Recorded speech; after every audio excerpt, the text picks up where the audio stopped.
Do you feel that sharp pain in the front of your shoulder anytime you lift your arm, or that dull ache that just won't seem to quit? Shoulder pain is one of the most common issues that I see. And most of the time, it's not a tear or something that needs surgery.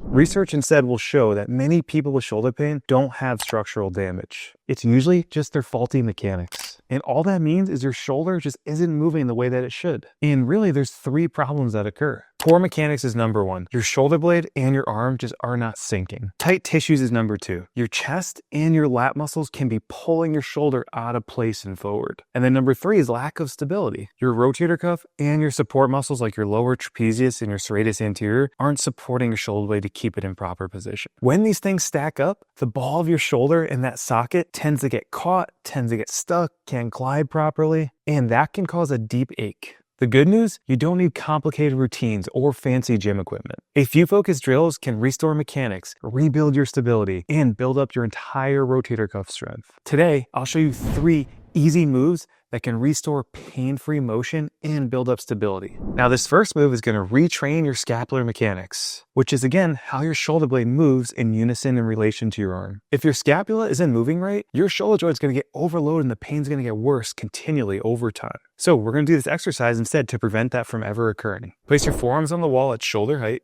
Slowly slide them upwards towards the ceiling. At the top, gently lift your arms off of the actual wall and try to keep your trunk in neutral alignment, not letting it bend backwards too much. That liftoff wakes up your lower traps and teaches your rotator cuff how to stabilize while the shoulder blade moves. You want to do 2 sets here of 8 to 10 repetitions. And you should feel between the shoulder blades, not in your traps, especially up here. Now, this next exercise is one of my absolute favorites that I love to give our current clients. This is going to help restore space in the front of your shoulder joint. And it's good to use when the humeral head glides too far forward in the joint, leaving no room for function, which causes pinching. Here's how to do it. Anchor a light resistance band. It could be heavy or moderate if you've done this before, but if you haven't, start with light. And you want to anchor it at around elbow height. Place your arm through the band so it pulls straight forward so it's directly near the shoulder joint. It actually should be just below the shoulder. Now you want to step back to create good tension with that band. Then slowly move your arm into gentle external or even forward motions to help kind of ease up that mobility there.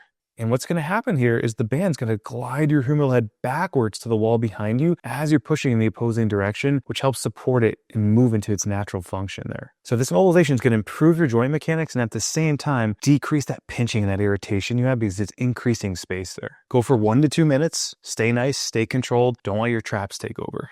And think of this as resting your shoulder socket before you get into strengthening work.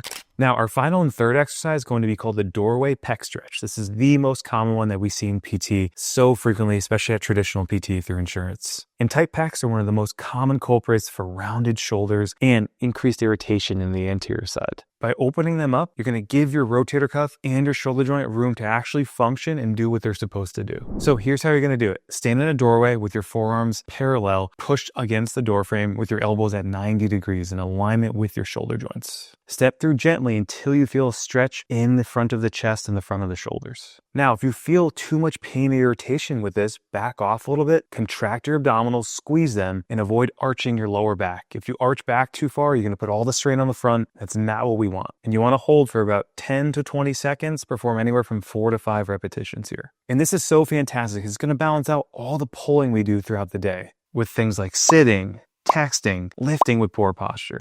So hopefully you guys really enjoyed that. Let's recap what we just kind of went over and talk about it one last time. These 3 moves, banded wall slide and lift off, banded posterior glides, and then doorway pec stretch are meant to help your shoulder joint kind of open up and naturally function to give it space to do that. And again, we've attacked this shoulder pain from 3 different angles. Let's go over that one more time. We restored your scapular control, we improved your joint mechanics, and we released any of that front-sided stiffness and tightness in the shoulder. So do these consistently. They're going to take anywhere from 5 to 7 minutes per day, and you'll feel less pinching, smoother movement, and that will kind of get you ready to start bulletproofing and strengthening your shoulder joint. And don't wait until your shoulder sidelines you. Do this now while you don't have too much pain, because when you get too much pain, you can't even tolerate doing these simple little exercises. If this video helped, hit that like button, smash subscribe so you don't miss any of our upcoming videos. And if you want a 3-step system to reduce your shoulder pain, click the link below. Thanks so much for watching, guys, and we'll see you in the next one.